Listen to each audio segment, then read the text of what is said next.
the world but not of it. How can I live in this generation and a part of culture without allowing it to affect me? Can you explain the phrase, being in the world but not of it? How can I live in this generation and a part of a culture without allowing it to affect me? Good question.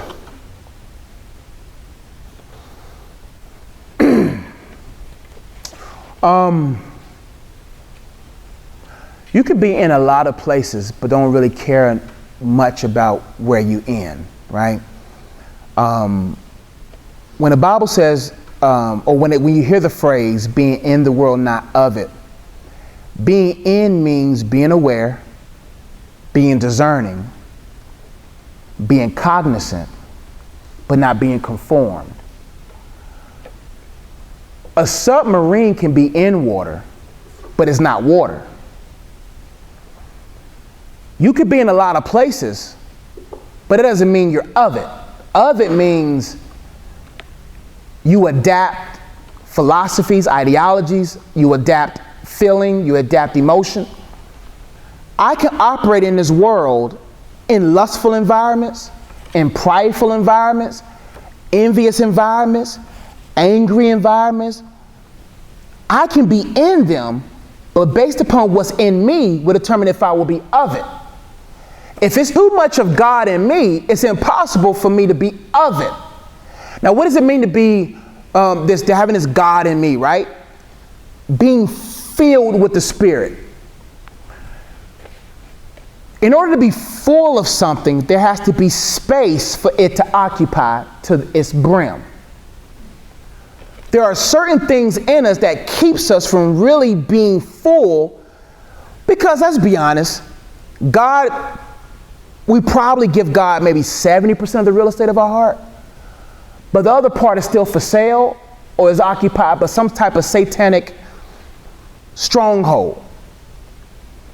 In order for me to not be of something, I got to be full of something that's going to make sure that what is around me doesn't become in me. That's why you got to be very careful and self-examine yourself to say, is there anything that's around me, in me? Because that may be proof that you can't handle being in that environment anymore. People get saved, right? And they be like, I'm going to be celibate for the Lord. Ain't another lustful, nothing going to be in me no more. But I'm going to go to the club on Saturday. I'm going to watch this on Friday. I'm going to do this. You're setting yourself up to fail. Because at the same time that you're allowing God to take things out of you, you put in it. He says, wouldn't you count it strange if you see a dog return back to his vomit? That's what we do every time. Vomiting is a process by which the body gets rid of stuff that the body rejects. So when you got the Spirit of God getting something out of you, the Spirit is saying, I reject this in my temple. But what happens is, he says, isn't it idiotic that my people, after you done regurgitated and vomited this thing, then you go right back to it?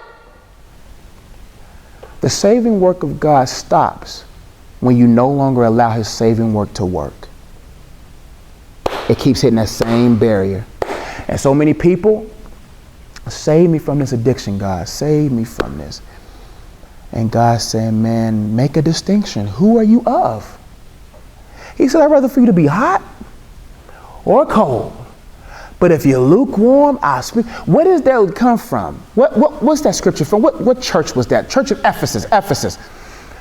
The reason why they got that analogy, Paul did, was because the water that they was getting, they didn't have a place where they can get water in that city of Ephesus.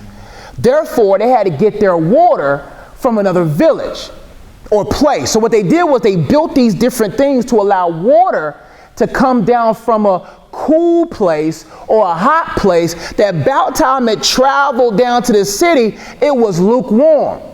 He was saying when they drank of that water, people were getting sick.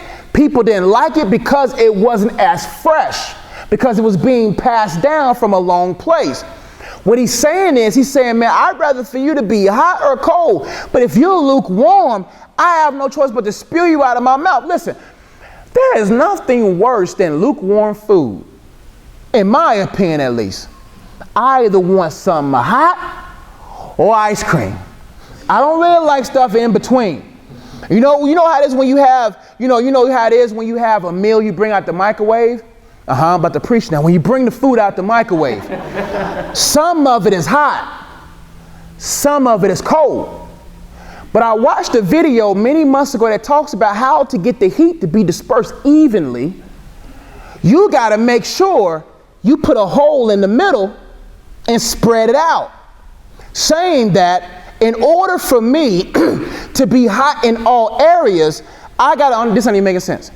Basically what I'm trying to say is, evenly dispersed, it was getting there, it was getting good too, y'all was cooking, but it was just a wrong dish. But what I'm saying is, even disperse yourself out so that you can be heating all areas, is what I'm trying to say. This icebox where my heart used to be. You got to take it. Anyway, what I'm trying to say is that when you're lukewarm, God can't use you. Therefore, if you come out and you're still cold and wearing a hot area, put yourself back in the fire so that you can be heated evenly, is what I'm trying to say. The whole part I couldn't really get an analogy for. I was working for it. It was dope. But the whole, I was like, that's the whole where God's supposed to be. But Josh, you said it wasn't supposed to. But, anyway. You let the heat get in there, You let the heat. Okay, we'll work on it. We'll get it back to y'all, ladies and gentlemen. Okay. Expect the video by Tuesday. I have a microwave faith. Anyway. Did I answer that question? Yeah. How can I live in this generation and part of the culture without... When you live in a culture, you don't live to be conformed by the culture, but to change it creatively. My job is to provide some form of solution in a culture that's dying. People think that the church is good. Nah, the church is crazy out here. Therefore, I got to make sure God, in this culture of Christendom, in a culture of secularism, how can I be able to provide pillars of beacons of hope that will inspire people to really change? Man, I've been behind a lot of churches. I've been aligned a lot of situations. And I'm telling you, I've learned more of what not to do than what to do. I'm telling you, let God keep you hidden for however long so you can see what not to do. So that before you become in the world, you're equipped to be differently even in the midst of it. You could be amongst, but you don't have to always be around. Being amongst means I'm in there every now and then. Being around means I'm always around it. Always make sure you have the dominant spiritual level than the things that you're around. If your spiritual level is not strong, you will subside up under the demonic, satanic struggle and strength that's in that environment. That's why I tell people, you ain't that holy to be going to clubs, being a man, talking about, I done built myself my most holy faith. I'm going to go to the strip club and save the strippers. No, I'm not going to save the stripper job. I'm going to go in there and save the men out of the You ain't that strong, bro. You start seeing things twirling and dancing, you're gonna be sitting in there. One day you're gonna be like, the next thing you sitting there, next thing you know, you back in the sin again. You just gotta say, you know what, there's certain arenas in this world that no one is strong enough to be in. There's nothing wrong with being outside of it, reaching people out, but don't try to go in there, because whatever is the devil's, it's gonna be the devil's until Jesus comes back. There are certain industries that you ain't gonna be able to change in the industry. There are certain industries you're going to have to change by changing the people, by being a light that draws them out of that industry. That's what I'm trying to say. Be smart. Don't be talking about I'm going to start a porn ministry to save people from porn.